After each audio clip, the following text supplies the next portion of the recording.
છોડી નથી. અને એટલા માટે જ્યારે સારું કરવા નીકળ્યા હો ત્યારે લોકો શું કહેશે કે લોકોએ શું કહ્યું એનું બહુ વિચાર કરવા જશો ને તો આ દુનિયા તમને બહુ સત્કર્મ કરવા નહીં દે. કરવું છે તો દ્રઢ થઈને કરો. બહુ લોકોનો વિચાર કરનારો કોઈ સત્કર્મ કરી શકતો નથી, પણ જે કરે છે ભગવાન એને બધું ગોઠવી આપે છે. અને કોઈ નાદાન વ્યક્તિના કહેવાથી પોતાના હાથમાં આવેલા સત્કર્મો છોડવાય નહીં. તમે કંઈક સેવા કરતા કોઈ કંઈક બોલી ગયું એ તો હવે હું નહીં કરવાની, હવે મારાથી સેવા નહીં થાય, પેલું આમ કહી ગયો, પણ પેલા કહેવાની કિંમત શું? સૌભાગ્યથી જે સત્કર્મો મળ્યા છે એને કોઈના કહેવાથી છોડવા નહીં. કારણ કે દરેકના હાથમાં પુણ્યો લખાયેલા નથી હોતા, સેવા ને સત્કર્મો લખાયેલી નથી હોતી. તમને મળી છે તો સહન કરીને પણ સેવા કરો. સેવા કરનારે સહન કરવાની વૃત્તિ તો રાખવી જ જોઈએ. જો નથી તો વધારે વાર સેવા નહીં થાય. તો આ દુનિયા તો આમ કરશો તો આમ કહેશો, પૂરું બગડવાય નહીં, તમે બધું છોડીને લૌકિકમાં લાગી જશો તો એમ કહેશે. જો આખો દિવસ સંસાર ક્યારેક તો ભગવાનનું નામ લે અને ભગવાનમાં લાગશો. હજી તો ઉંમર નાની છે ને અત્યારથી સેવા કરવા લાગ્યા, થોડું તો કઈ પરિવારનો વિચાર કરો એમ કઈ સેવા છોડાવશે. એટલે ન સંસાર ના થવા દેશે ને ભગવાન ના થવા દેશે. સંસાર હંમેશા આપણને એના કામનો બનાવીને રાખે છે. એટલે સંસાર ના બોલવાની. એમ કહેતા ને કે એક પિતા અને પુત્ર ઘોડો લઈને જતા અને જઈ રહ્યા હતા, બંને ઘોડા પર ચડીને એટલામાં એક માણસ મળે છે ને માણસાઈ જેવું કંઈક છે, જીવ દયા તો રાખો, એક જ ઘોડા પર બંને ચડી ગયા, સારું લાગે છે. એટલે પેલાને તો વાત તો સાચી છે. એટલે દીકરાએ કહ્યું કે પપ્પા તમે બેસો, હું ચાલુ છું. એટલામાં એક મળે છે, આટલો મોટો બાપ થઈને પોતે ઘોડા પર બેઠો, નાના છોકરાને ચલાવે છે. પિતાને શરમ આવી કે નાના દીકરા તું બેસ, હું ચાલુ છું. ફરી એક મળ્યો છે ને આ છોકરાઓ આજકાલના, પોતે ઘોડા પર બેસી ગયો છે, બાપને ચલાવી રહ્યો છે. બંનેને એવી શરમ લાગી કે ચાલો ને આપણે બંને ચાલતા જઈએ. બંને ચાલતા, તો એક મળ્યો છે ને મૂર્ખાઓ, છતે ઘોડે ચાલતા જાય છે. વેચી દીધો કંટાળીને, તોય મળ્યો. રાખ્યો હોત તો કામ ના લાગે, તારે ક્યાં બેસવા દીધા? તો આ તો દુનિયા તો આવી જ છે.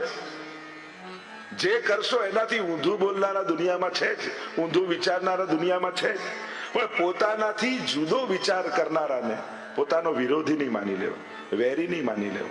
એનો વિચાર જુદો છે. અને દુનિયામાં જુદા વિચાર હોઈ શકે છે. કોઈ આપણાથી જુદું વિચારે આપણો વેરી ન થઈ જાય. અહીંયા પ્રભુને થયું કે હું મનાવવા જઈશ ને સમજાવવા જઈશ તો એ નહીં માને, હું પોતે મણી શોધીને એને લાવીને આપી દઉં. અને આમ કરીને પ્રભુ પોતે શોધવા માટે નીકળ્યા. જંગલમાં ગયા, પ્રસેનનો મૃતદેહ પડ્યો હતો અને એની બાજુમાં સિંહના પંજાના નિશાન હતા. પ્રભુ એ પંજાની પાછળ પાછળ જાય, સિંહનો મૃતદેહ દેખાયો, રીંછના પંજાના નિશાન. પ્રભુ એની પાછળ પાછળ, અને ગુફા આવી, એની અંદર પ્રવેશ કરી ગયા. અને રીંછે તરાપ મારી અને ભયંકર યુદ્ધ થયું. 12 દિવસ સુધી યુદ્ધ ચાલ્યું. આ રીંછ બીજું કોઈ નહોતું, રામા અવતારના જાંબુવાનજી હતા. જયારે રામ અને રાવણનું યુદ્ધ થતું હતું ત્યારે રામનું બળ જોઈ એમને એમ થયું કે પ્રભુ જોડે બે હાથ કરવા મળે તો કેવું સારું. તો પ્રભુએ કૃષ્ણ સ્વરૂપે મનોરથને પૂરો કર્યો. મણી આપ્યો પ્રભુને અને કહ્યું આ મણી તો રાખો, પણ મારા સંસારનો મણી આ જાંબુવતીજી મારી પુત્રી, એની સાથે આ વિવાહ કરો. પ્રભુના વિવાહ થયા છે. સત્રાજીતને મણી લાવીને આપ્યો અને ક્ષમા માંગીને કહ્યું આ સત્યભામાજી સાથે આ વિવાહ કરો. અન્ય વિવાહોની કથા આવી. કાલિંદી, મિત્રવિંદા, સત્યા, ભદ્રા, લક્ષ્મણા, આમ પ્રભુના અષ્ટપટરાણી થયા.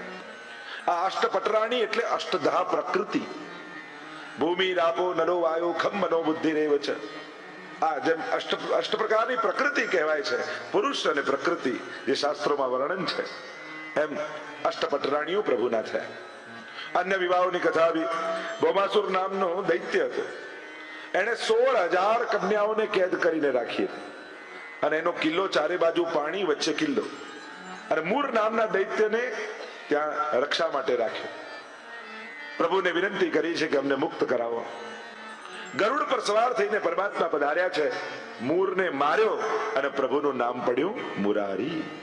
યમનાષ્ટકમાં પણ મહાપ્રભુજી મુરારી શબ્દનો પ્રયોગ કરે છે. ન ગોવિંદ કયા, ન કૃષ્ણ કયા, મુરારી શબ્દનો પ્રયોગ કર્યો. કારણ આ મૂર નામનો દૈત્ય ભક્ત અને ભગવાનને મળવામાં પ્રતિબંધ દોષરૂપ હતો. તો યમુનાજીમાં રજ કોની છે? એ રજનો પ્રભાવ શું છે કે ભક્તિમાં આવતા બધા જ પ્રતિબંધોને દૂર કરી દે એવું આ યમુનાજીની રજનો પ્રભાવ છે. જ્યારે જીવનમાં એમ લાગે કે મારી ભક્તિમાં અનેક પ્રકારના સંકટો, અનેક પ્રકારના વિક્ષેપો આપી રહ્યા છે, ત્યારે બને તો યમનાષ્ટકનો પાઠ કરો. એમ પણ પ્રત્યેક વૈષ્ણવે રોજ યમનાષ્ટક, કૃષ્ણાશ્રય આ બે પાઠ તો કરવા જ જોઈએ. અને સર્વોત્તમજી કરો તો વધારે ઉત્તમ, પણ આ તો થવું જ જોઈએ. એક યમનાષ્ટક કરવા માત્રથી 5 મિનિટ લાગે, પણ 24 કલાક યમુનાજી તમારી રક્ષા કરશે. મહાપ્રભુજી પણ 5 ફળ બતાવે છે ને. પહેલું ફળ, તવાષ્ટકમિદં મુદા પઠતિ સૂર સૂતે સદા સમસ્ત દુરિતક્ષય, સમસ્ત પાપોનો નાશ થાય. ભગવદ નામથી જ પાપ જાય. અને એમાં પણ યમુનાજીનું નામ જે પ્રભુને પણ પ્રિય છે. तिनके गुण सुनन को लाल गिरिधर न पिय आए सन्मुख ताके बिराजे. श्री यमुनाजीना गुणगान થતા હોય ને ત્યાં તો સ્વયં પ્રભુ આવીને શ્રવણ કરવા લાગે. એટલે બને તો એક યમનાષ્ટક રોજ કરો. સમસ્ત દુરિતક્ષય, સમસ્ત પાપોનો નાશ થશે. ભવતિ વૈ મુકુંદે રતિ, પ્રભુમાં પ્રીતિની વૃદ્ધિ થશે. તયા સકલ સિદ્ધયો, સકલ સિદ્ધિનું દાન કરશે. મુરરી પુષ્ટ સંતુષ્ટતિ, પ્રભુને પરમ સંતોષ.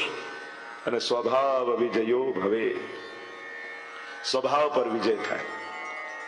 માણસને ભગવાન બધું ગોઠવી આપે ને તો છેલ્લે પોતાના સ્વભાવથી દુખી થાય. જો સંજોગો દુખી કરે ને તો સમજાય, પણ સ્વભાવથી દુખી ન થતા. એ તો પોતાનો જ પગ કુલાડી પર મારવા જેવો છે. પ્રભુએ બધું જ ગોઠવી આપ્યું, છતાંય માણસ કાંઈ ને કાંઈ એવા વિપરીત સ્વભાવમાં ફસાઈ જાય. અને સ્વભાવમાંથી નીકળવું બહુ અઘરું છે. સ્વભાવ બદલવો બહુ કઠિન છે.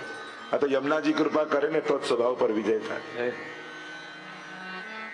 તો મુરારી નામ પરમાત્માનું પડ્યું. મૂળ નામના દૈત્યને માર્યો, 16,000 કન્યાઓને કેદમાંથી મુક્ત કરી અને કહ્યું કે હવે તમે તમારા ઘરે જાઓ.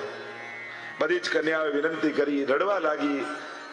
વિનંતી કરતા પ્રભુને કહે છે કે પ્રભુ, સમાજ એવો છે ને કે એક રાત્રિ પણ કન્યા બહાર રહી જાય તો એને જીવવા નથી દેતું. તો અમે તો આટલા સમયથી આ અસુરની કેદમાં છીએ.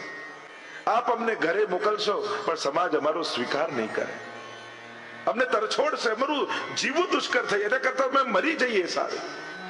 અને જો આપ અમારો સ્વીકાર નહીં કરો તો અમે આત્મઘાત કરી લઈએ, એ અમારા માટે વધારે સારું. પ્રભુ ઈચ્છે તો બધાને દાસી બનાવીને રાખી શકત, પણ પ્રભુએ એક જ મુહૂર્તમાં 16,000 રૂપ ધારણ કર્યા અને એક સાથે 16,000 વિવાહ પરમાત્માએ કર્યા. અને સર્વને રાણીનું સન્માન પરમાત્માએ આપ્યું છે. આગળ બલરામજી દ્વારા રૂકમીના વધની કથા આવી, ઉષા અનિરુદ્ધ વિવાહની કથા આવી, નગરાજાની કથા આવી. આ નગરાજા કાચિંડો બનીને કુવામાં પડ્યા છે. યાદવોના બાળકો રમતા રમતા આવ્યા અને જોયું તો આટલો મોટો કાચિંડો કુવામાં જળ છાટ્યું ને દિવ્ય પુરુષ પ્રગટ થયો. પૂછ્યું કોણ છો? કહ્યું કે નૃગરાજા છે. દુનિયામાં મારા જેવો દાતા બીજો કોઈ નથી. વર્ષાની બૂંદો પડે એટલી ગાયોના દાન મેં કર્યા છે, પણ એક વારની ભૂલને કારણે કાચિંડો બનીને પડ્યો છે. એક વાર કેટલીક ગાયો મેં દાનમાં આપી એક બ્રાહ્મણને. રાતના સમયે એ ગાય પાછી મારી ગૌશાળામાં આવી ગઈ અને બીજા દિવસે બીજા બ્રાહ્મણને ગાય આપી દીધી અને બંને બ્રાહ્મણોમાં ઝઘડો થયો. શ્રાપ મને લાગ્યો અને કાચિંડો બનીને પડ્યો છે. એટલે માટે જ આપણે ત્યાં દાનમાં પણ વિવેક બતાવ્યો છે. દાન કઈ રીતે અપાય, કોને અપાય, અને કોને અપાય તો વાત જુદી, કોનું લેવાય એ પણ વિચારવું જોઈએ. જે આપે બધાનું લઈ ન લેવાય. વૈષ્ણવે તો એ પણ વિચારવું, ભક્તે તો એ પણ વિચારવું કે આ મને આપે છે, આનું લેવા જેવું છે કે નહીં. આપવામાં તો આપણે વિચારીએ કદાચ કે કોને આપવું, યોગ્યતા શું. અને દાનનું પણ એ છે કે આપણા સામર્થ્ય પ્રમાણે આપણે આપીએ કે સામેવાળાની જરૂરિયાત પ્રમાણે આપીએ. સામેવાળાને કેટલું આપવું જોઈએ. ઉપનિષદમાં પણ દાનના અનેક પ્રકાર બતાવ્યા. શ્રદ્ધયાદેયમ, અશ્રદ્ધયાદેયમ, શ્રિયાદેયમ, રિયાદેયમ, ભિયાદેયમ, સંવિદાદેયમ. સમજપૂર્વક આપો. તમારા દાનનો કોઈ દુરુપયોગ તો નથી કરતો ને. જો ધનની તો 3 જ ગતિ છે, દાન, ભોગ અને નાશ. કા દાન કરો, કા ભોગવો, કા એનો નાશ થશે. આ 3 જ ગતિ છે. ચોથી ગતિ શાસ્ત્રો નથી બતાવતું. ચોથી ગતિ ધનની 3 જ ગતિ બતાવી. કા દાન કરો, અને શ્રેષ્ઠ ગતિ દાન છે. કા ભોગવી લો. ઘણી વાર માણસ ભોગવી નથી શકતો, આપી નથી શકતો અને એનો નાશ થાય છે. તમારી મહેનતથી કમાયેલું તમારા આત્મકલ્યાણમાં લાગે એ જરૂરી છે. બાળકો આ દેશમાં રહે છે, ભણે છે, કમાય છે, બધું બધાનું કરી જ લેવાના છે. એ લોકો પોતપોતાના સામર્થ્યથી આગળ વધશે જ અને યથાશક્તિ કરવી જ પણ જોઈએ મદદ. પણ તમે પરિશ્રમથી જે ભેગું કર્યું છે એ તમારા આત્મકલ્યાણ, તમારા પુણ્ય સંચય એમાં ઉપયોગમાં આવે એ પણ જરૂરી છે. એટલે એનો પ્રયાસ કરજો.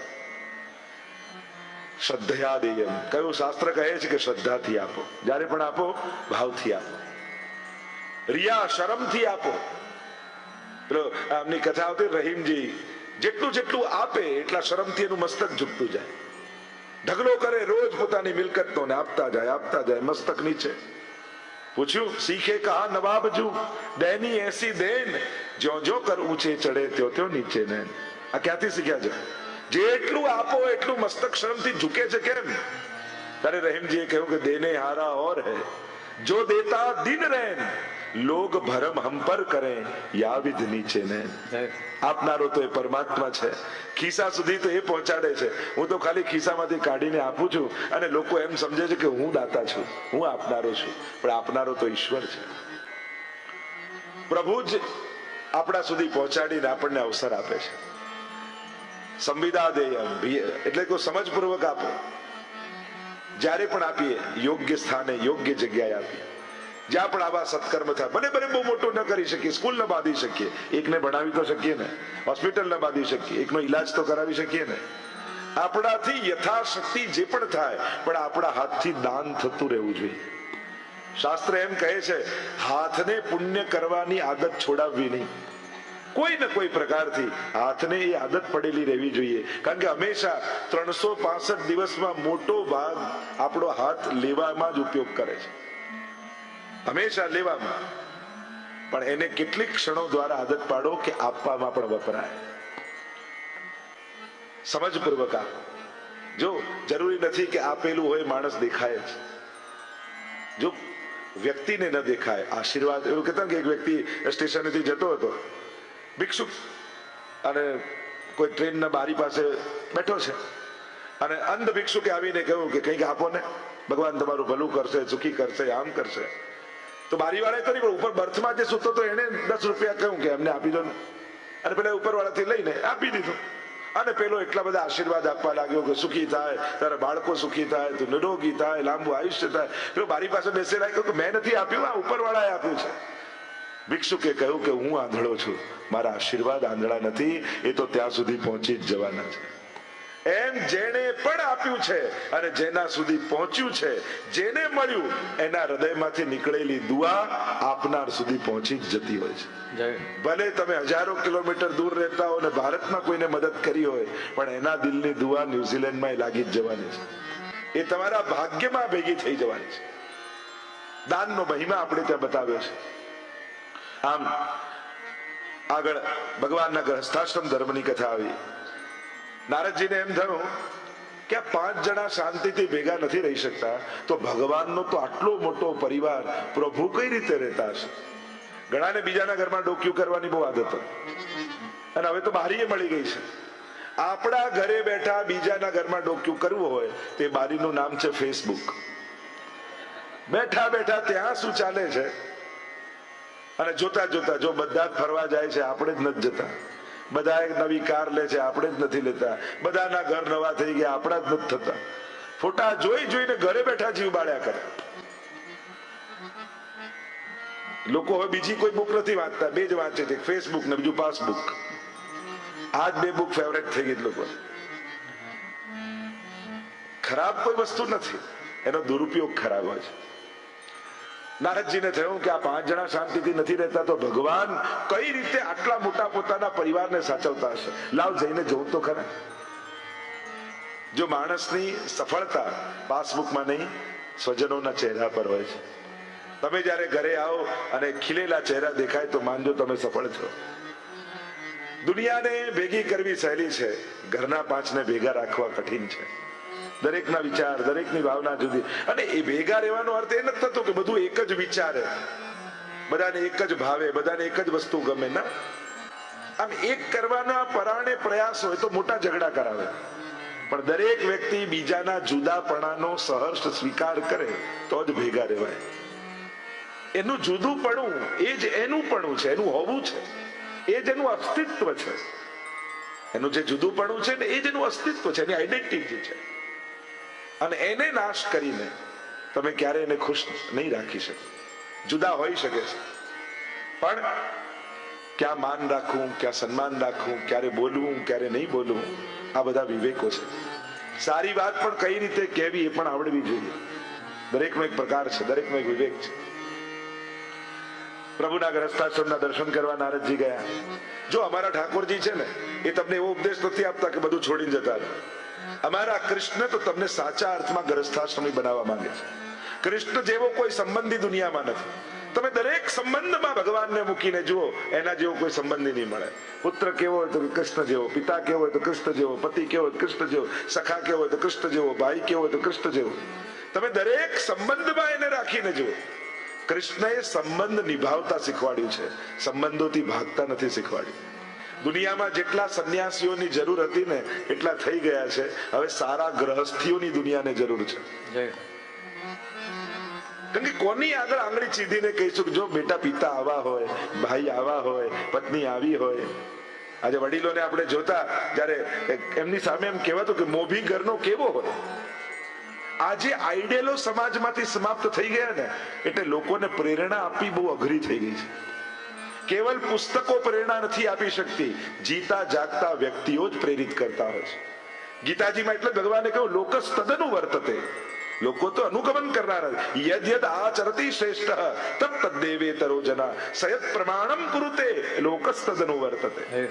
શ્રેષ્ઠીઓ જે રીતે ઉદાહરણ સ્થાપિત કરે લોકો એને ફોલો કરે છે. અને દુનિયામાં વધારે ફોલોઅર્સ જ છે.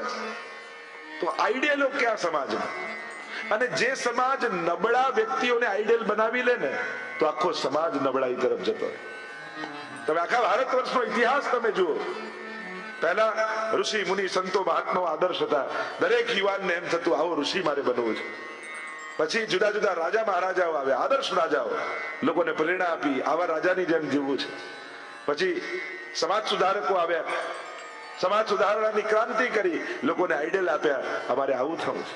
પછી આદર્શ નેતાઓ આવ્યા. આખા ભારત વર્ષને આઝાદીના સમય એમ થયું આ નેતાઓ જેવા આપણે બનવું છે, આમને ફોલો કરવા છે.